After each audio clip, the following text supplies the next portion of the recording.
If there is one country that gave the paper dragon a run for its yuans, it's Vietnam. If there's one country that never changed its stance even as all its neighbors kept flip-flopping over China, it's Vietnam. And now Vietnam is set to get stronger and more vocal as far as China's excesses in South China Sea are concerned. Hi, and welcome to TFI Global, the foreign affairs and geopolitical analysis arm of the TFI Media Group. I am your host Shubhangi, and in this video, I will tell you about the growing might of Vietnam and the special role of Israel in making it stronger. Let's begin. Sensing danger in its sovereignty from the authoritarian country of China in the contested international waters of the South China Sea, a gutsy Vietnam has mounted a spirited defense by militarizing the Spratly Islands, thereby giving a solid answer to China's ambitions of neo-colonial misadventures. Now, an interesting development has emerged amid the hullabaloo of Chinese encroachment near the archipelago, as Israel seems to have thrown its weight behind Vietnam in countering the communist menace. As reported by TFI, in an attempt to shore up the defense of the island, Vietnam carried out intricate military work at Pearson Reef and Nam Yet Island by adding additional radomes, dome-shaped structures used to shield radar antennas and other administrative buildings. Moreover, newer and longer-range gun systems, including artillery rocket systems purchased from none other than Israel, have been mounted on Vietnamese outposts in the island chain. Military security cooperation in the form of the arms trade, as well as technology transfer and licensed production, has emerged as an important dimension of Israel's relations with Southeast Asian countries, especially Vietnam. As documented in the SIPRI database, between 2014 and 2018, Vietnam was one of Israel's largest arms customers, whereas between 2006 and 2018, Vietnam imported Spider and Derby missiles, ELM air defense radars, and Python 5 beyond visual range air-to-air missile from Israel.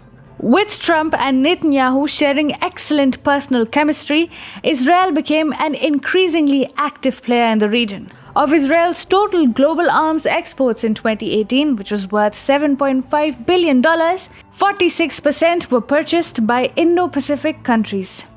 However, with Trump gone, Jerusalem has not slowed down in the work and continued to deliver the arms to Hanoi to battle an increasingly hostile enemy in Beijing.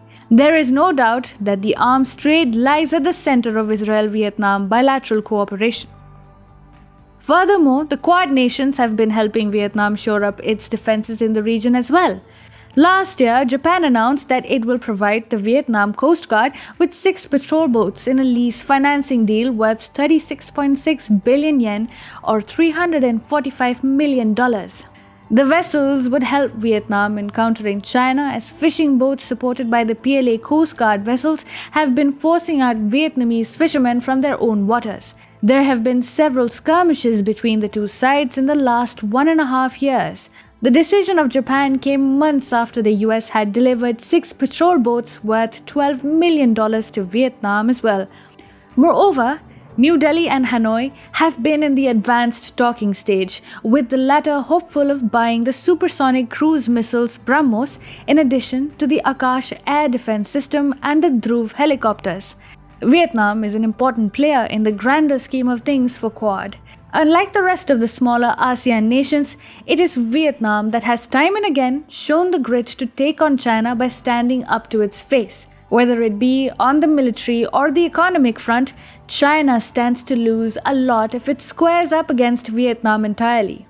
Most of the manufacturing units which have deserted mainland China after disruption in the supply chain market due to the COVID-19 pandemic and the Sino-US trade wars have gone either to Vietnam, India, or Southeast Asian nations. As reported by TFI earlier, Apple has also been planning to shift its laptop, that is its MacBook business, to Vietnam, whereas the iPad business to India. As all other countries of the Southeast Asia region were trying to placate the CCP and Xi Jinping by buying a namesake COVID vaccine with just about 50% efficacy, Vietnam was the only country that was neither buying Chinese goodwill and nor its vaccine to the extent that ASEAN's other member countries are buying. It rather took a more diverse approach by engaging in negotiations to buy products from Britain, the US, and Russia. And if we talk about defeating China in conventional warfare, Hanoi holds the upper hand there too. In the 1979 Sino-Vietnamese War, Vietnam managed to nullify China and its attack and managed to give a bloody nose to the wussies of the PLA. So, if China thinks that it can outlast Vietnam in a war with its supposed mighty and advanced military, then it should take a customary look at the history. With the Quad and Israel on Vietnam's side, Beijing's reveries might just remain a pipe dream.